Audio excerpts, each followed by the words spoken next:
Let me read to you a passage from the 12th chapter of St. Matthew's Gospel, verses 1 to 8. It's the Gospel for Friday of the 15th week of Ordinary Time. St. Matthew writes, "At that time, Jesus went through the cornfields on the Sabbath. His disciples were hungry and began to pick some ears of corn and eat them. When the Pharisees saw this, they said to him, 'Look, your disciples are doing what is unlawful on the Sabbath.' He answered, 'Haven't you read what David did when he and his companions were hungry?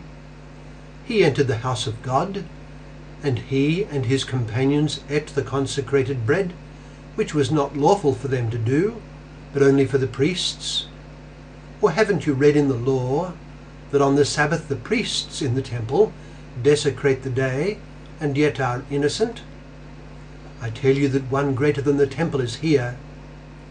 If you had known what these words mean, 'I desire mercy, not sacrifice,' you would not have condemned the innocent. For the Son of Man is Lord of the Sabbath." That's from Matthew chapter 12, verses 1 to 8. What does it suggest to us? Well, one of the truly distinguishing features of Jewish religion in the classical era was the Sabbath. Religious festivals and celebrations were a normal feature of religion, as they are of any era. But the Jewish Sabbath, the seventh day of rest and worship, enshrined in the third of the Ten Commandments, was virtually distinctive to Judaism. By the time of our Lord, it had had a long and varied history, spanning at least a millennium, if not longer. It was one of the achievements of the Pharisee class that it had attained such a central position in the practical life of the nation. But of course, what the Pharisees insisted on with such firmness was an interpretation of the divine law on the Sabbath. It was an interpretation among other interpretations, distinguished for its strictness, and by and large the Pharisaical interpretation had gained the ascendancy. In our gospel scene today, our Lord is walking through the cornfields of the Sabbath. Perhaps it was after the synagogue service, and perhaps our Lord had been speaking at it. It is clear from the Gospels that it was our Lord's practice during his public ministry to speak in the synagogue on the Sabbath. If so, he was walking through the cornfields with his disciples in his company. They were hungry after the morning's proceedings.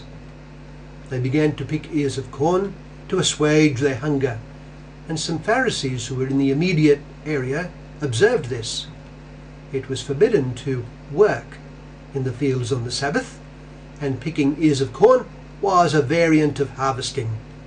So the disciples of Jesus were in breach of the Sabbath rest, and this was a serious infringement not only of one's personal religious life, but of the religious life of the nation. Well, we need not presume that the Pharisees in question were in bad faith. They may have been lower order Pharisees, reflecting their education, their personal practice, and the religious mindset of their class. They approached our Lord to object at what he was permitting his disciples to do. With that, our Lord immediately reminded them of a scriptural precedent for a humane and broader interpretation of religious law in the practice of David. He gave them an instance from current practice too. Of course, it all came down to interpretation. The said Pharisees had interpreted the law of Moses on the practice of the Sabbath in the light of their ruling assumptions. Our Lord concluded his rejection of their strictures with the words of God in the prophet Hosea, "For it is love that I desire, not sacrifice, and knowledge of God rather than holocausts." Hosea chapter 6, verse 6. Their starting point ought to have been that God is a God of mercy, love, and compassion. The book of the prophet Hosea is one of the most beautiful and influential in the scriptures. It denounces the priests and the leaders and speaks of God as Israel's lover and spouse. In the very chapter from which our Lord's quotation comes, though of course there were no chapters as such then, describes the forgiving love of God for his weak and wayward people. God, and I quote, has struck us, but he will bind our wounds. He will revive us after 2 days. On the 3rd day he will raise us up to live in his presence. Chapter 6, verse 1 to 2, suggesting a resurrection on the 3rd day, which God will effect. The overriding aim should be to know the Lord, the prophet says, for as certain as the dawn is his coming, he will come to us like the rain, like spring rain that waters the earth. Chapter 6, verse 3. These Pharisees emphatically did not know the Lord, and they acted on a conception of him, an image of him, that was contrary to the vision of Hosea. Strive to know, our Lord insists with them, the meaning of God's words in the prophet's book. It is love, mercy, that I desire, not sacrifice, and knowledge of God rather than holocausts. They were not conveying the knowledge of a God of compassion, mercy, and love.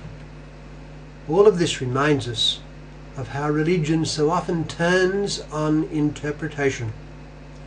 Christ appeared on the scene of God's chosen people, presenting himself as the definitive interpretation of the Scriptures. He is their true meaning, their true interpretation, and their fulfillment.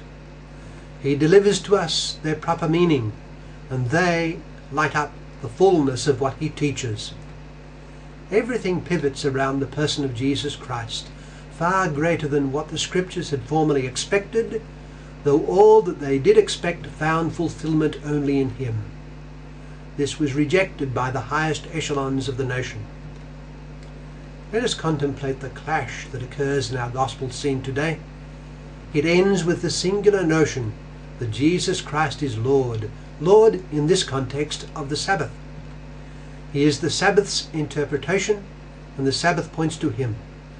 The Son of Man is Lord of the Sabbath. Matthew chapter 12, verse 1 to 8. What the chosen people of God brought to the world was, above all, Jesus Christ, to whom has been given all authority in heaven and on earth. All the nations are called to be his disciples, and he can be located. We know where he is. He can be accessed easily. He resides in his body, the church, built on the rock that is Simon Peter. Let us go to him then, and be with him always.